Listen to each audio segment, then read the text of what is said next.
akkasii torbaan lama ta'e dura jechuudha. Hamma dandeenyutti waan dandeenyu hammuma danda'uun qimamii mana madaami faga diyaaspooraan bahutti shilingii qaburraa faxara ofiitirraa qusatee namni rakkataa Oromoon gargaarin hin jiru biyya alaa kana keessa jechuudha.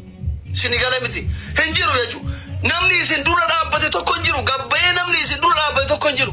Arra walii galan, boru walii galan, iftaan walii galan, isin guyyurraa rakko, ganamurraa rakko furachuu yoo dadhabdan maaliif gabbaatanii akka Abiyyi waggaa 100 haa bulchuu Minilikuu waggaa 47 isin bulcheefan. Aangoo ebalu gahaa dhiisu ebalu haa qabatu miti. Haati Oromoos haa ta'uu bosona waliin seena. Abbaan feeta wal naqa. Rasaasni yoo dhume isinii daballa. No problem. Namuu deeggara mataa isaa qaba deeggara ofiitti rasaasa bitee haa ergu. Akka dhiiraa walii baya. Yookiin akka ijoollee Saa'udii tanatti wal qabamu hundutti wal naqaa nu galchinu. Haadha Oromoo miskiinarraa goraadha gaafiin kenna. Miskiina isin baatii 9 duudatti isin baatte. Garatti isin baatte. Waggaa 2 duudatti isin baatte.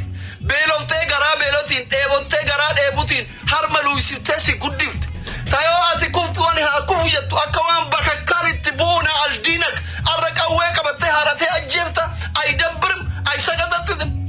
Haati barati arra ajjeeftu tun haati arra ati shiftaa irraa dhogguu dadhabitun gaafa ati daa'ima ati ofirra albaatu ati fincooftu yoo ati gufattu akka waan bakakkaan samii itti buutu ani haa jigu siin jetti bar.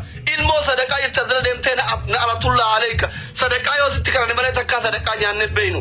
Ilmoo zina rabbiin musiibaa haratee itti buusee na agarsiisu. Wusha enu gifti kan isin jedhee jira. Sisfallik koppileen gaargi sisfallik shee gaargi sisfallik tabada. Dhimma sadaqaati miti dhimma lubbuuti. Anatti sale ilmoo sadaqaa jetti. Yahuda nama gifti si gaafata jiru sisfallik shee nama godhi isin jedhee jira. Bakakkaan sitti haa buutu ilmoo abaarsa.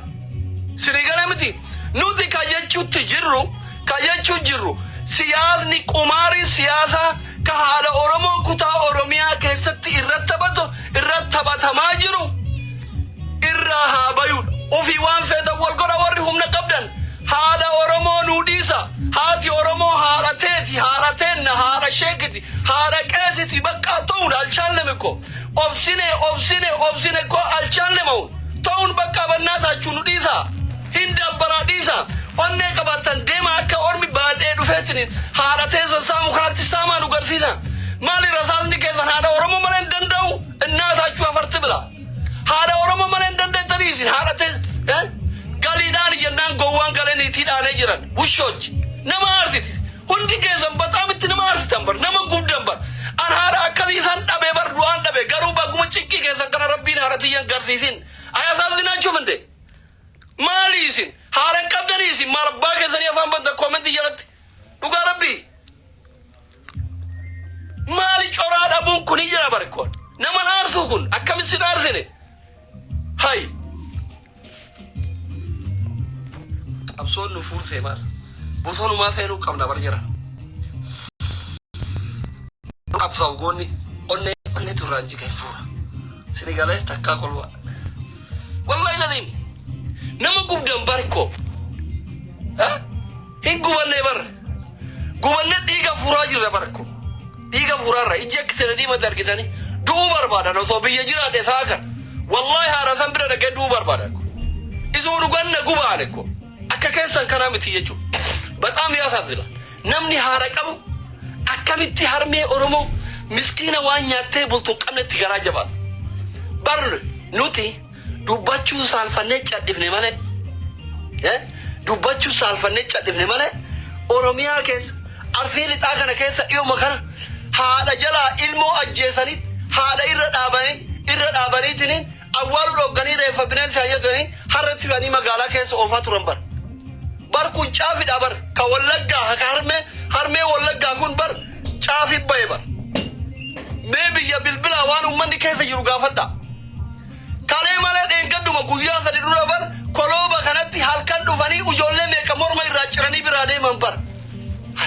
Ka mormi irraa citu ilma Oromoo ka reebamu haadha Oromoo ka hidhamu haadha Oromoo maali ilmi kee shanee deeggar maali bakka namni tokko yoo si jibbe indalsiif ka as qayyameu bade shanee deeggar yaniituma morma sirraa darban bar lubbuun namaa qisaasa ta'e bar mootummaan tokko mootummaa kan jedhamu biyyi tokko biyya kan jedhamu yoo namni nagayaan bahee gale ulaagaan mootummaa ulaagaan biyyooma ulaagaan walooma yoo nageenni jiraate mootummaan jira. Are you understand? Buchilloonni mootummaa deeggartan warri yoo namni waa'ee mootummaa karaa dubbatu akka waan namni isa jibbuutti duttan uf wallaaltan sakkartan sakkaaraamin garaa quuftu jechuudha. Abiyyi yoo ta'e narra ittiin dhiyaattu na aldiinak soddaadha baran sodaadha kanee balaa at qarbamu. Ana biyyi waggaa dhibba osoo bulchee natti tola minin boon soddaadha jechuu soddaa kiyya biyya bulchaa jedhee ittiin boona. Garuu ulaagaan mootummaa waggaa 8 abiyyaan gora jiru kana arda wandi shitat wandi bishatti jedheetiniin ko hawwii kiyya ko borus iftaanis ko akka dhiira urgaawuu fedha ko nageenyi murteessara biyyi tokko biyya kan jedhamu mootummaan tokko mootummaa kan jedhamu yoo namni nagayaan bahee gale nagayaan bayanii galuun ko yaaddoo baram namni nagayaan baheetiin galu bar Itoophiyaa keessatti. So ani ka bosona jirtus kaan gora jirtus qumaarri siyaasa harmee Oromootirraa kaasa. Yoo humna qabaattan yoo dandeettan afaan nagayaatiin taa waliin mari'adha. Yoo baawun bar zuriyaa ta'uu yaayyu orma wajjinuu mari'ataa jirtani. Orma wajjinuu mari'ataa jirtani baawun bar zuriyaa ta'uu yaayyu. Yoo kidhimmootu kara bosona achi siqaatiniin nuti yoo warri mootummaa deeggarullee waraana mootummaatti qawwee haa bitu warri warra bosonaa deeggarullee warra bosonaatti qawwee haa bitu awaati isin rasaasa fixattaniin isinii binnaa jechuudha. Ka barbaannu maa inni harmeen Oromoo booyuu hin qabdu. Imimmaan harmee Oromoo kutaa Oromiyaa keessa hunda irraa dhaabbachuu qabaadha gaafin kenna kana. Dhimmichi dhimma poolitikaa keessanii miti. Haati Oromoo nagayaan baatee galuu qabdiidha.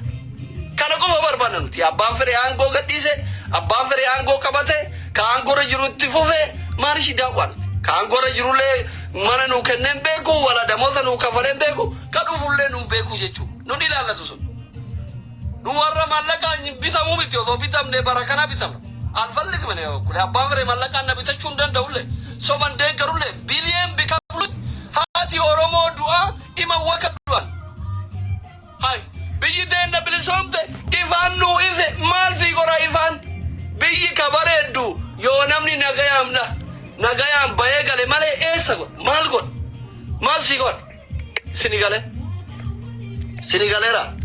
Kanaaf nu ka barbaannu poolitikaa keessan qumaara keessan harmee Oromootirraa nu kaasa maqabii irra buuftan kana irraa akka ka'u barbaanna.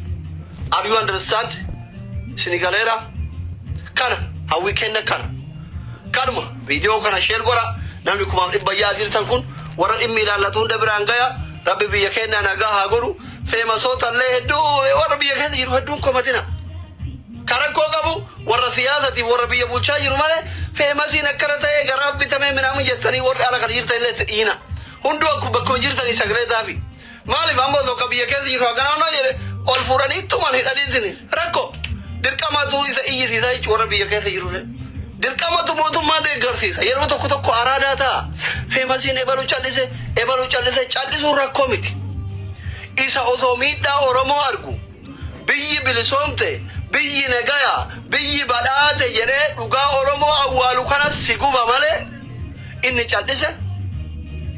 callise akkaataa amantiitillee balaan tokko yoo deemaa jiraate yoo dandeetti addaan dhooggi jira yoo dadhabde mootuu jibbi jira ka callise jibbee callise inni callisu jibbee dubbachuu gara dhabee callise isa caffaru feemasoota biyya keessa jira warri quba itti qabdaa jirtan illee isa caffaru itti quba qabaa malee isa callise dhiisa. Are you understand? Kanuma yeroo gaarii qabaadhaa maal furre qabsoon nu fixe subhaanallah.